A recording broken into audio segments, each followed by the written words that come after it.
What's going on, everybody? So, um, decided to get my first stream in the past couple of weeks. Um, just decided to get back at it.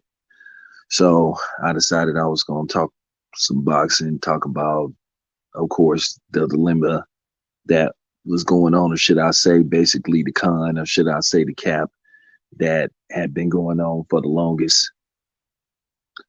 The inconsistencies and basically how a lot of these toxic content creators are part of the problem, and they love to play victim and act like people are just coming after one particular person when at the end of the day, for the past year and some change, they spread nothing but lies and pushed false narratives and sat up there and coddled and babied one person and then tried to sit up here and cause a rift and tear the community apart. And you know who these guys are, and they specialize in that. And then they try to, and when you call them out on it, they'll try to say who me, or that's not the case, and you're trying to do what's best for boxing, and nah, that's not factual. It's cap. And once again, my point was proven about whether you have the inability or the ability to get fights made. If people really want to make fights, they'll make fights. And then you hear these other um, channels put out a bunch of baloney talking about contracts that never existed, that was never drawn up. Basically, we're in hindsight, and basically, it was just PR moves, basically to save face. When basically you had basically no intentions on really making the fight that everybody was clamoring to see. Because at the end of the day, to me, it appears you didn't shown on more than one occasion that you don't believe in your guy. And I'm starting to believe the actual person we talking about doesn't believe in himself as well. All you've seen the past year and some change, or should I say the past 4 years going on 5 years, was a bunch of baloney. Obstacles just thrown in the way, um, fake, you know what I'm saying? Just fake narratives pushed by, fanagers. But I'll get to I'll get to the big fish and Crawford later on, but um got a chance to watch ESPN. I didn't get to see the Iffy Ajaba fight. I'll check that out later on, but I did get to see the first fight um, with Johnny Rice, and boy, it looked like they was finna stick it to him. But I will commend Esteves basically for viewing the tape that you know ESPN provided for him. Well, basically, looking at the replay for some particular reason that Casino didn't have instant replay. I don't know whether they didn't allow it because they were on a reservation, so they have sovereign rights. So it's different from it's different from other places. But nevertheless, I'm glad that they overturned a decision that was basically going to go to the judges, and where possibly Johnny Rice would have lost the fight, but um, they made the right decision. I'm glad that the referee called it a technical knockout because that's basically what it was. So the good thing is now we don't have this controversy talking about how somebody got screwed out of a victory.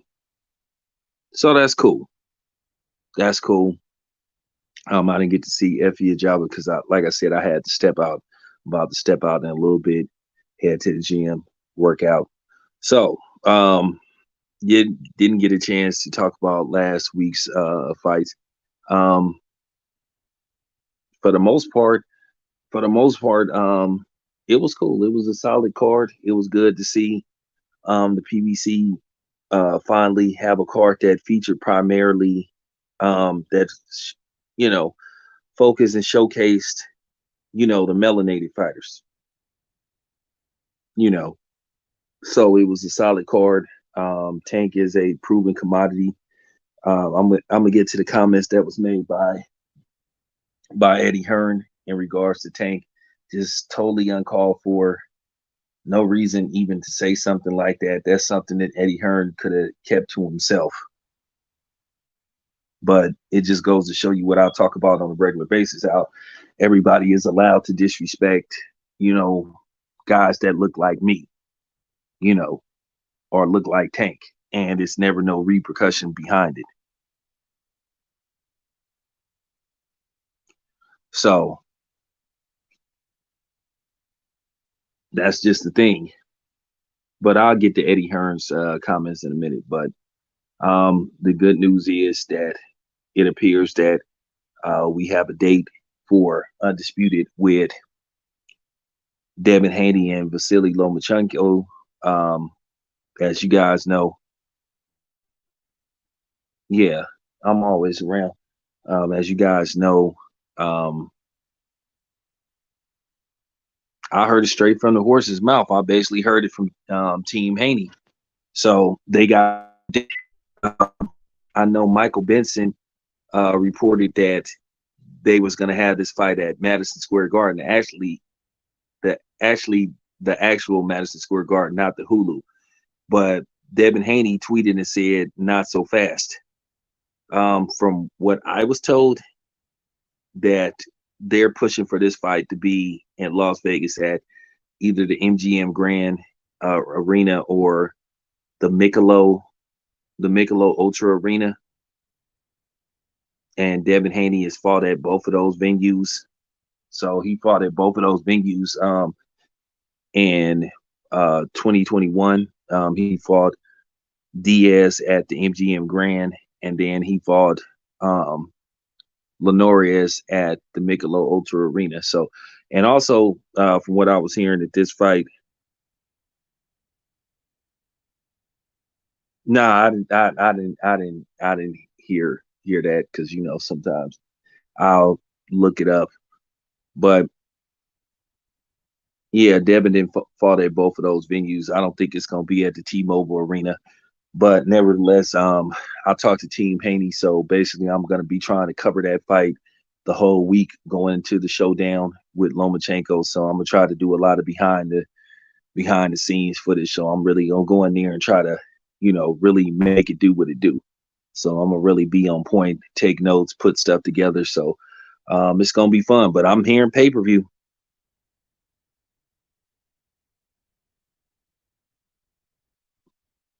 Hey, what's up, Gino?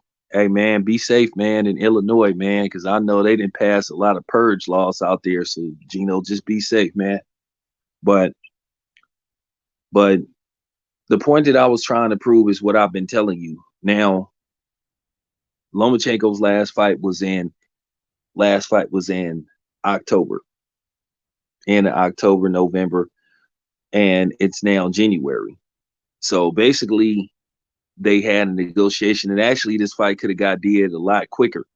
Um, But Lomachenko, like I said before, do not believe what people always tell you when they do interviews. Like at a major event, they'll say one thing and behind the scenes they'll do another. And that's been proven time and time again. And we all know that Spence is the specialist of saying one thing and then doing another. Uh, Lomachenko Lomachenko said that he didn't have no problem fighting anywhere. He said he'll do whatever it takes to get the fight with Devin Haney done, but it appears behind the scenes Lomachenko was throwing up a lot of obstacles, and you would think he was the A side, and basically he doesn't have nothing to bargain with. But I think what he was banking on was Devin Haney basically abandoning the belts so he could fight for the belts. Because keep in mind, they really wanted to have this fight set for really worst case scenario February, and best case scenario February, and then worst case March. Now they're going to do Ramadan, and then afterwards the fight will take place on the 20th of May. And I think Lomachenko's plan was basically to basically frustrate Devin Haney by, playing these games, and Devin Haney would just say, you know what, forget it. I'm gonna move up and try my hand at 140. But they're sticking around for that fight because they want that fight.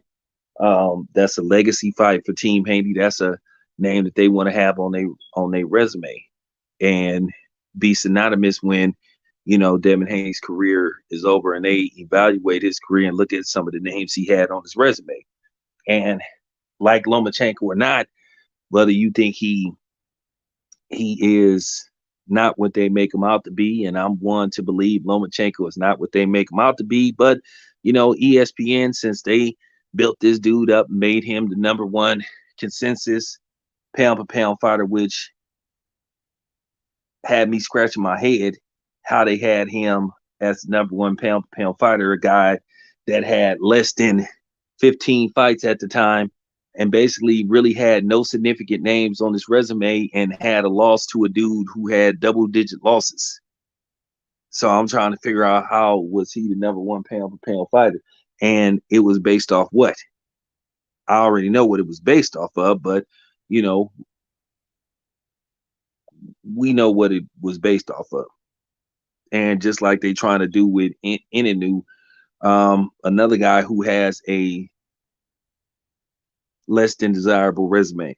But I will give him credit. It appears that he is gonna try to make the fight with cool boy Steve.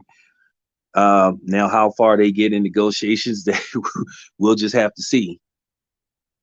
We'll just have to see. I hope the fight happens. I hope the fight can be made, but you just never know with all these politics and stuff. I like the fight. I think it'll be an exciting fight, but can we get that fight made?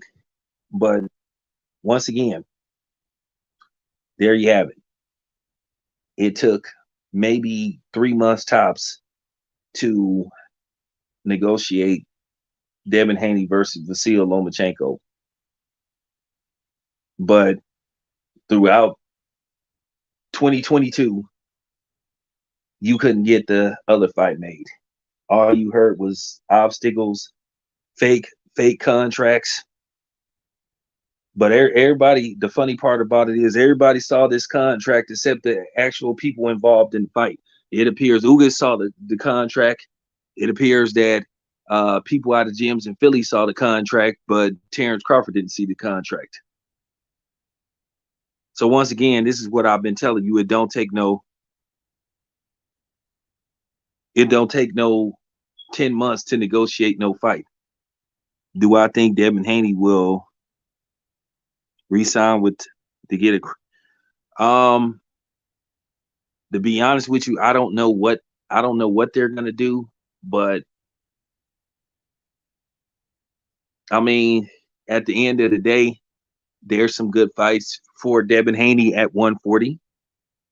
I mean, if Devin Haney moves up to 140, which I think Lomachenko will be his last fight at 135. This is what I've been made to believe by Team Haney, because I think they want to move up to 140. There's a lot of good fights up there for Devin at 140, and some fights more than likely that could be made. I mean, he has Richard Kami, he has Pedraza, Jose Ramirez. Depending on what happens with Josh Taylor, if Josh Taylor decides to maintain campaigning at 140, it's a lot of good fights up there for Devin Haney.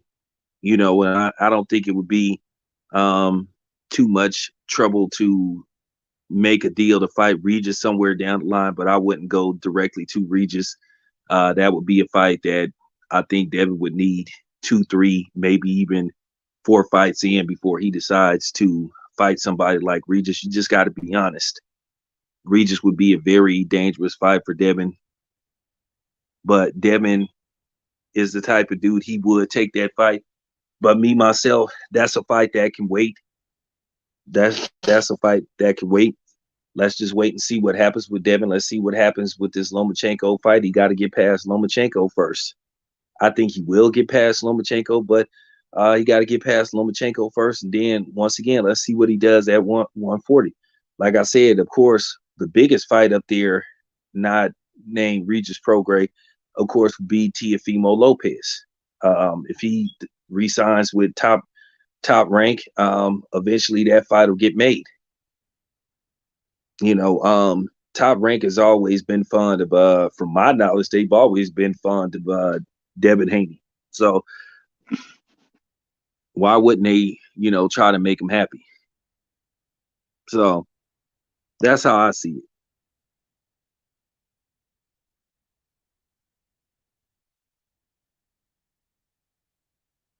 it. What happened with Gary Russell Jr. and Meek Mills? That's just one of them situations. It always come down to who you believe. I'll say this about Meek Mills. Meek Mills do have a history of just getting into it with various different rappers, whether it be, um, that dude, the tattletale with the rainbow colored hair, whether it be some other people, whether it be Trick Daddy. He just got a long Safari. He just got a long history of getting into it with people. Now he said he was under the influence, and him and Gary Russell Jr. exchanged words, and he decided to walk out of the building. I heard he really just walked into the hallway, and then basically when it was over, he kind of like came. He was just roaming the premises. But at the end of the day, they stopped the fight to make sure, you know, that it didn't get out of hand.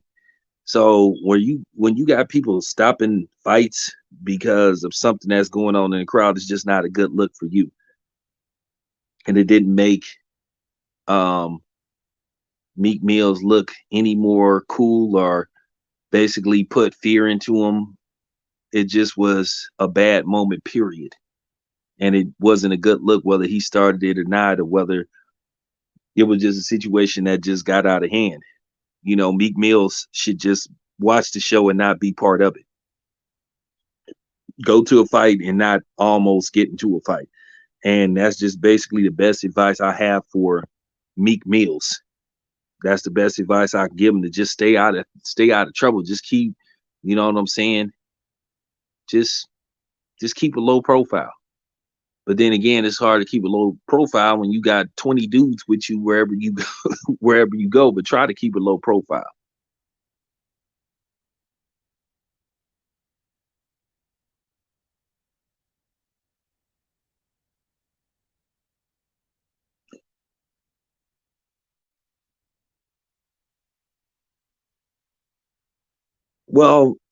Well, they, as far as the so-called revised contract to fight in 2023. Well, okay, well it's 2023. Errol Spence doesn't have to fight Keith Thurman. Terrence Crawford said circle the block. Now he decides to fight Keith Thurman, and this is what I'm talking about. They could have started negotiating immediately in 2021. I don't know how many times I got to explain this to people, but people act like they just can't comprehend simple things. All this stuff about a so-called revised contract um, to fight in 2023, but why not 2022? And at the same time, when did you come with this so-called revised contract? What was the stipulation of the revised contract? How much money was involved for in this revised contract? Where was the date of the fight? Where was the fight going to be held, and how much money was Terrence Crawford going to get paid? At the end of the day, all you hear these dudes, and this is something that I'm getting sick of hearing. I'm getting sick of hearing this stuff about Terrence Crawford don't sell and all this kind of stuff. To me now, it just came as just an excuse to get out of this fight, and that's all it's been from the gate.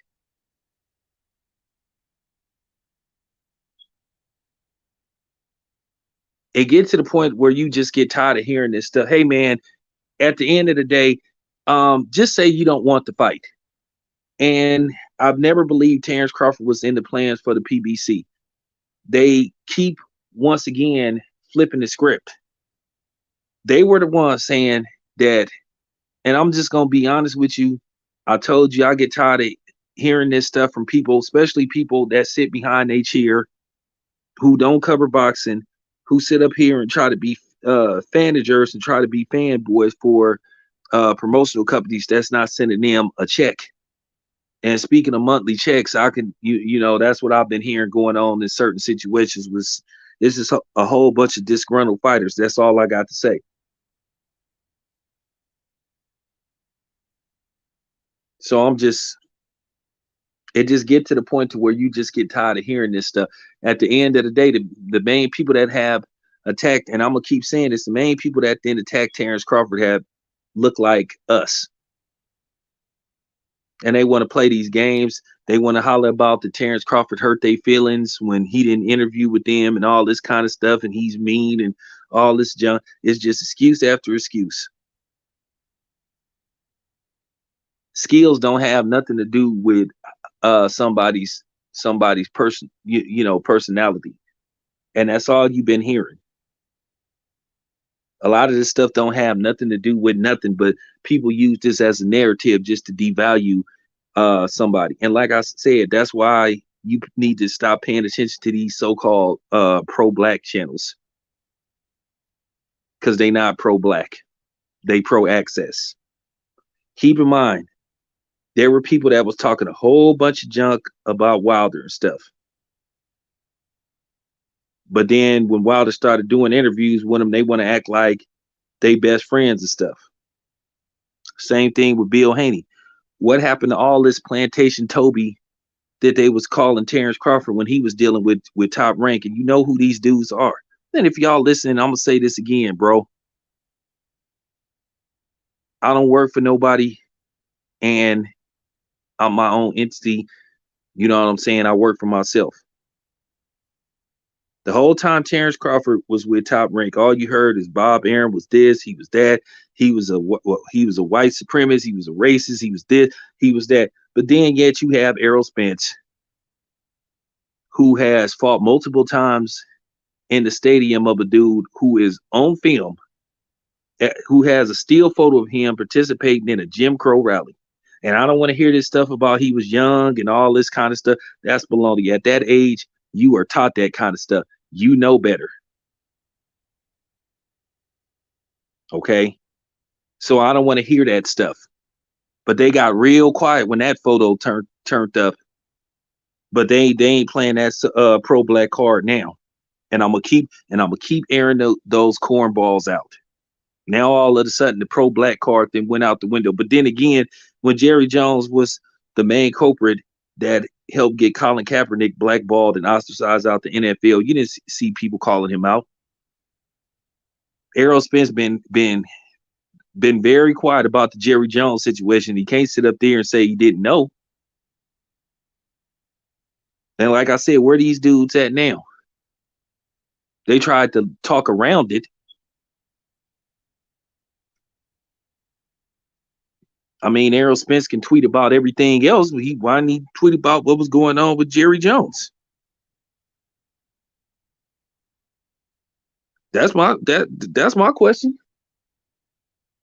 I mean, at one time you was trying to act like you know what I'm saying, that you was you was Malcolm X. Now all of a sudden you find out that Jim Crow Jerry participated in you know a rally to keep black kids from entering the school, and it was two of them. By the way, it was two of them. Jerry Jones went to the one that took place, I think, on September the 9th, but the first one was in that same city where he was from, at the actual high school that he went to. Jerry Jones didn't even go to that high school. All this stuff about I was curious and all that stuff. What is there to be curious about? When I'm pretty sure throughout your house, you hearing your father and your mom use the N-word. Okay, and his coach told them not to go there, and he went anyway. And then the governor was pitching a fit about it, asking for the National Guard. So how could Jerry Jones not know what was going on? What was there to be curious about? So I mean, just stop the cap. But like I said, where these pro black dudes at now? Sitting up being quiet. These dudes can't mess with me. And I'm gonna say this again. Don't contact me. Don't come on my channel. Ask me to come on your debate shows because I don't do debates. I don't need to do debates because I know what I'm talking about. I've been knew what I was talking about. I told you all along. I told you way last year that this was gonna happen. Now what happened? I told you way back. I told you all throughout 2022 that they wasn't gonna be no fight. I told you that they was gonna stall. They was gonna come up with every excuse in the book.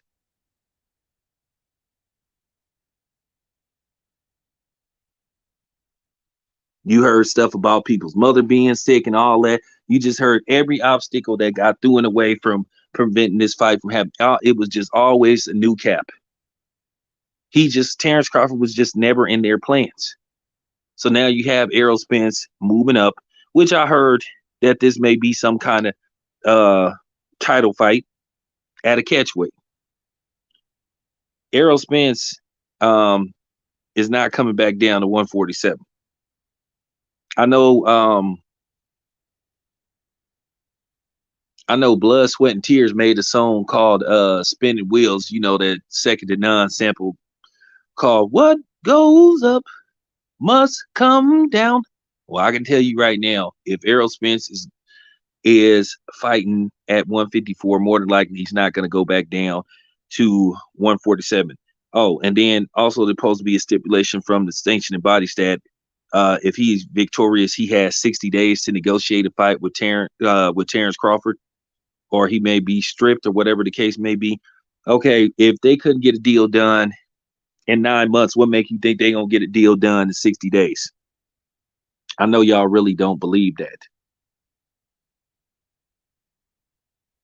I just want y'all to understand the inconsistencies. They were the ones talking about they couldn't make a fight as long as he was on top rank, which at the end of the day, that's just complete baloney. And I'm just getting tired of hearing that from them. I'm just getting tired of hearing that. Fights can be made. Obstacles can you know what I'm saying, and hurdles can be either, you know, ran through or jumped over if you really want to make the fight. But these were the same people saying Terrence Crawford needed to leave Bob Arum. He leaves Bob Arum, but yet to no avail, no success, no fight. Then they turn around and you start hearing Derrick James talk about, oh well, Terrence Crawford need to be more business savvy. He needs a promoter instead of getting lawyers to help. But wait a minute, he had a promoter. See, this is what these dummies don't tell you.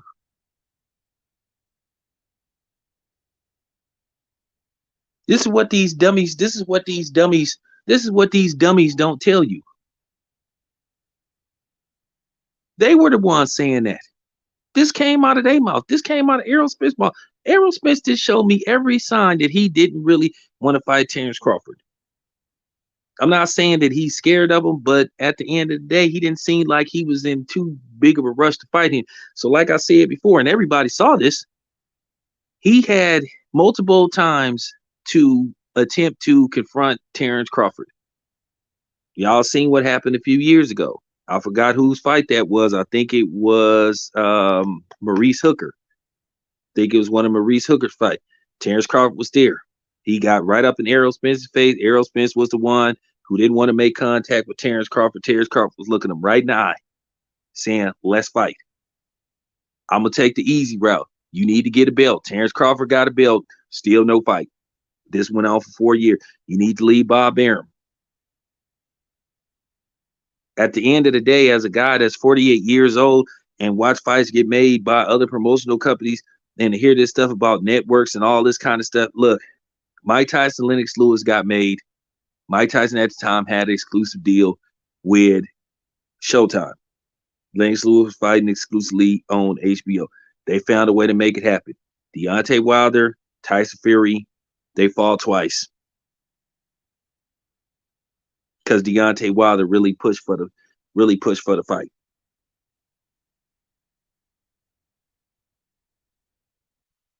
Like I said before, a lot of this stuff could get resolved if Al Heyman was come forward and basically let us know something. But at the end of the day, he always got people talking, be talking on his behalf.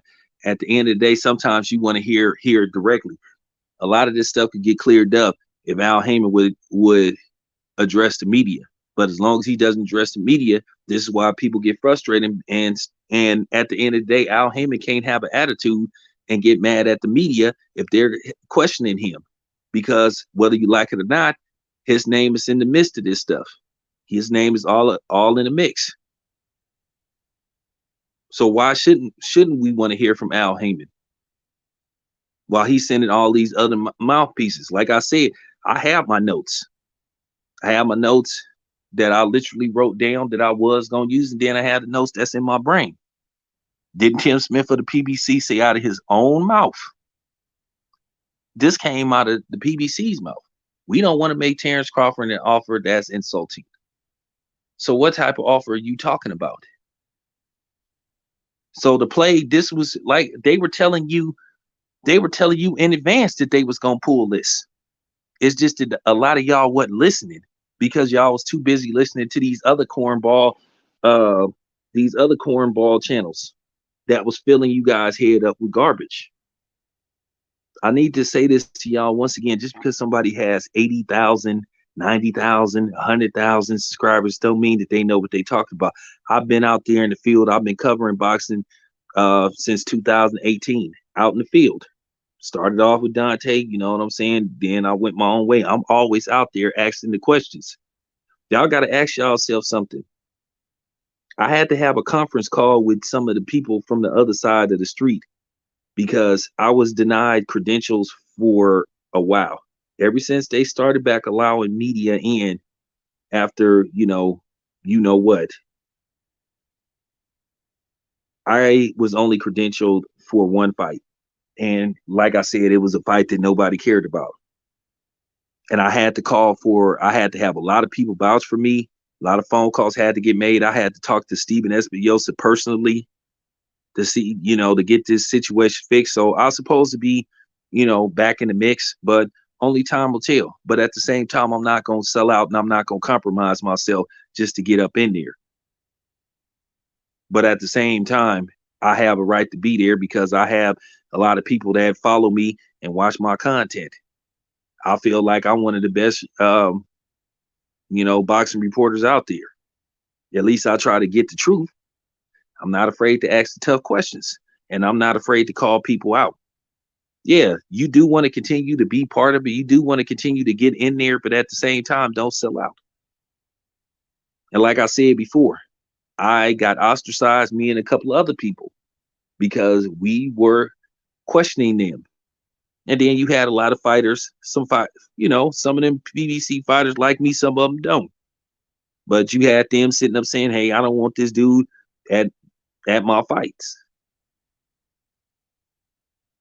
because he say mean things about me. Okay. Which I don't say mean things about nobody. I could be mean. Like I said before, I haven't said anything really personal about Errol Spence. I ain't called that man out his name like everybody else be calling him and what everybody assumes that he is. I ain't called that man out his name. If I call him the big fish, he the one that said he the big fish. So how's that disrespecting him? He said he the big fish. I mean, I have no idea what that means. Like, what kind of big fish you talking about? What, trout, salmon, tilapia? What? I mean, there's a lot of big fish. What, shark? I mean, you selling T-shirts acting like you knocking at Terrence Crawford's door, but at the end of the day, Terrence Crawford was the one that crossed the street, and you seen it went to another block.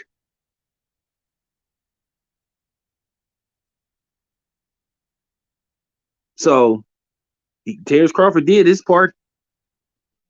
He crossed the street, but you seen that went to another block. You the one that was saying he on the other side of the street.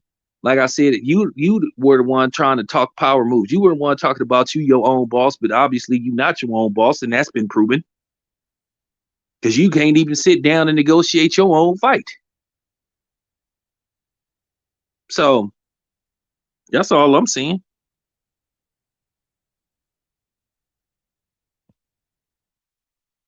Don't get don't get mad at me. I'm the one.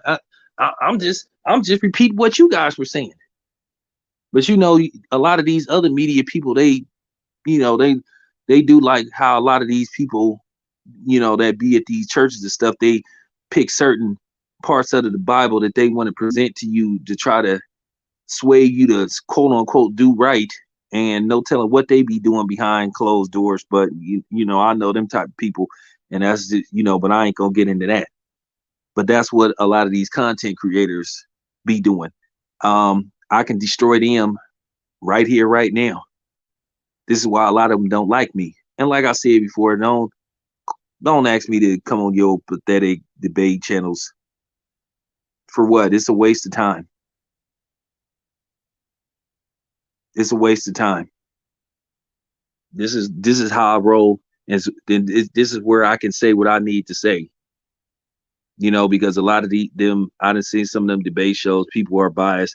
Like I said, at the end of the day, I've been like knocking these Errol Spence fanatics down like bowling pins because they easy to knock down. I've been bowling strikes for a minute because, like I said before, who was the one that told you that this fight wasn't gonna happen? Who told you that he was gonna fight Keith Thurman? Who told you back in 2019 that they was gonna pull this stuff? I did.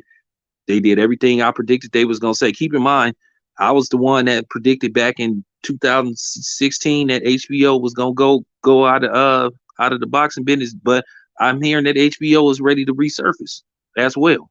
But I was the one that predicted that, and I was right. I said that before everybody. I was one of the first people that broke the story when Tiafimo was gonna fight Lomachenko.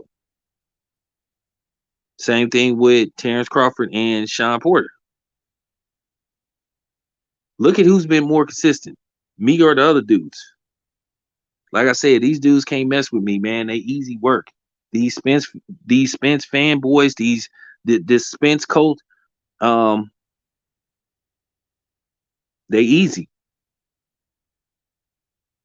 And it's other people in other groups, once again, that thought they could control me, thought that I was gonna follow a script, and you sadly mistaken. You sadly mistaken. And like I said, I'm waiting for one particular dude to like say something about me, cause like for real. Cause like I said, a lot of these people have like have the type of tendencies that I don't like to see in black men. Way too emotional. And like I said before, one of the things that like bothered me about the situation, and I need to say this again, I'm from Oakland, California. I'm not from Texas. I don't have no obligation to Dallas. I don't have to, be pro Spence. I don't have no obligation to Texas to be pro Errol Spence and worship the ground Errol Spence walk on. I don't roll like that. If that's how you get down, that's on you. But no, I'm not gonna do that. And if that means you not liking me, well, I don't care. I'll be fine. Like I said, one thing I can say, I built my channel on my own. I put in the groundwork. I put in the hard work. I did it on my own.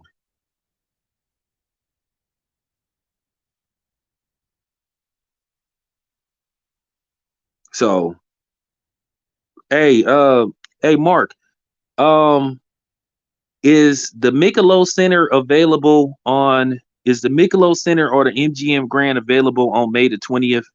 Is either or the T-Mobile Arena? Could you look that up for me?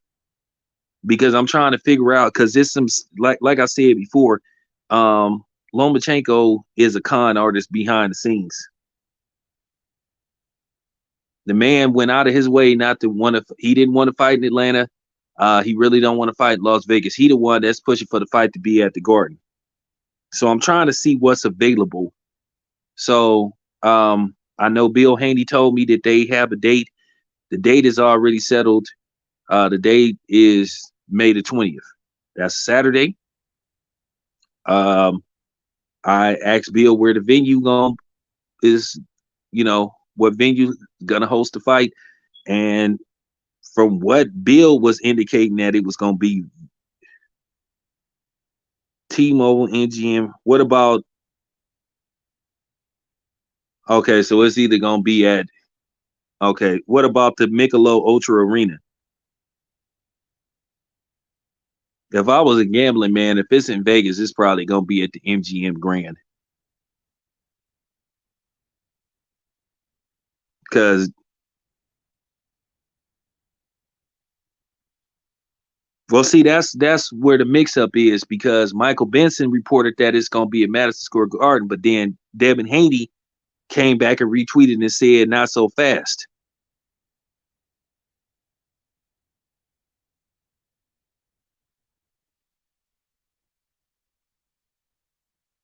So this is why I'm trying to figure out where this fight's gonna be at. I mean, it don't matter. I'll be there one way. I'll be there one way or another. I'll be there whether it's in Vegas or New York. But I talked to Bill on the phone, and Bill had told me from what me and him discussed, it was looking more like Vegas.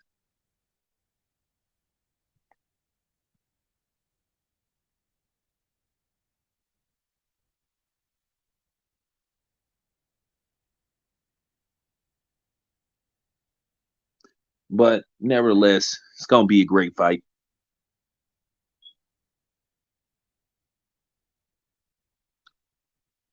Okay, okay, thanks, Mark. Appreciate it.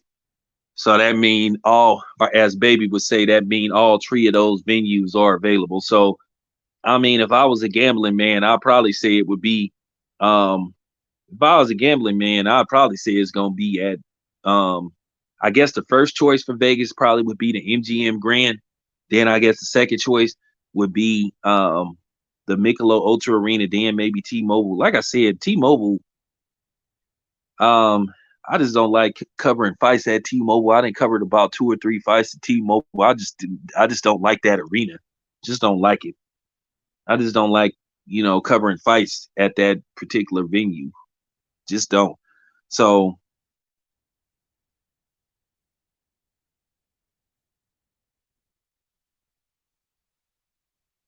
well, if it's at the Michelob Ultra Arena, the Michelob Ultra Arena is a smaller venue. At capacity, it holds 12,000 people. I mean, if you're trying to break the fire codes, you might could get 13 up in there. But um, I kind of understand why Lomachenko probably is pushing for New York because he figured he could probably guarantee at least get four or 5,000 people um, in New York, and then um, Devin. I mean, now that we operating under 100% capacity now, because keep in mind when Devin was fighting, he still was fighting under under those conditions. I don't even like to use that word. He was fighting under social distance restrictions. But now that everything is at 100% capacity, um, one thing about Devin is more popular now than he was 2 years ago. So Oakland is only a 1 hour flight away from Vegas. 7.5 hour drive if you decide to drive. So the Bay gonna come out, and Bill is pretty big when he, you know what I'm saying, because Bill is respected all around the town. So I think they can get. They could get like a decent crowd in Vegas. But like I said, I just think Lomachenko don't want to go to Vegas because he feel like the crowd will be more pro Devin Haney than him. I guess he feel New York. He fight New York, maybe Madison Square Garden. He may at best case scenario he can get maybe 5,000 in support of him. And then if Devin bring in another seven, that's 11,000 that can get up Madison Square Garden. So, like, I understand what he's doing, but I don't like it. At the end of the day, you said you would fight anywhere. Anywhere means anywhere because he was hell bent on not fighting in Atlanta because that was the first choice. That was the first idea that they pitched to Lomachenko. Lomachenko's team, they didn't want to fight there.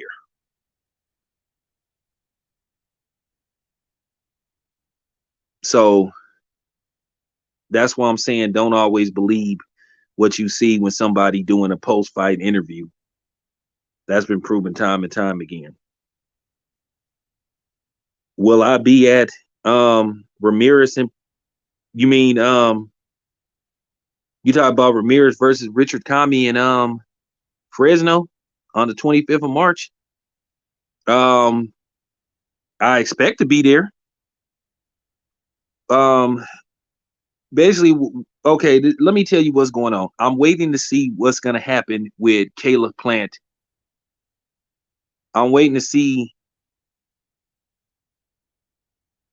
I'm waiting to see what's going to happen with Caleb Plant and David Benavidez. I'm praying that they don't have that fight on the same day.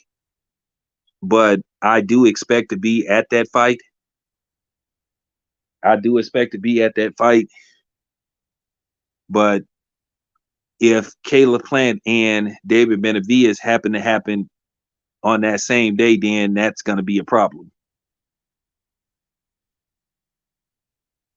But yeah, but yeah, in all likelihood, I'll probably be at that fight. I've always went to Jose Ramirez fights in Fresno. I think this would be like my fourth fight going to Fresno.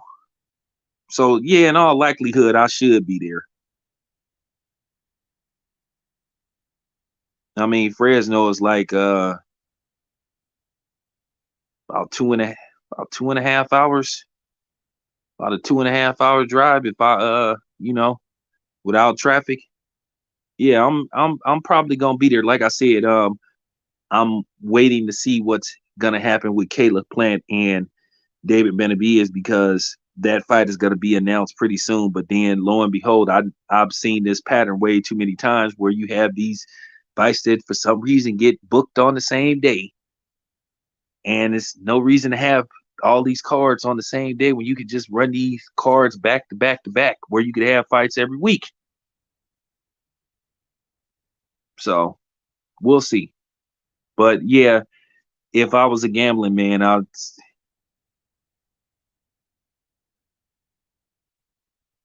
Fresno is okay. It's a different kind of city. Different kind of city. But yeah, Marcus, I gotta see what happens with Caleb Plant and David Benavidez. I know for sure that fight is gonna be in Las Vegas, and that fight is gonna be on pay-per-view because of my knowledge that the PBC is gonna be running. I think their next 5 bouts are gonna be pay-per-view. But anyway, I'll be back in a few hours. Got to get ready to go to the gym. Appreciate y'all listening. Oh, Mark, if you find out something before I do, hit the comment section if you can get a heads up on what's going on with Plant and Benavidez. Peace.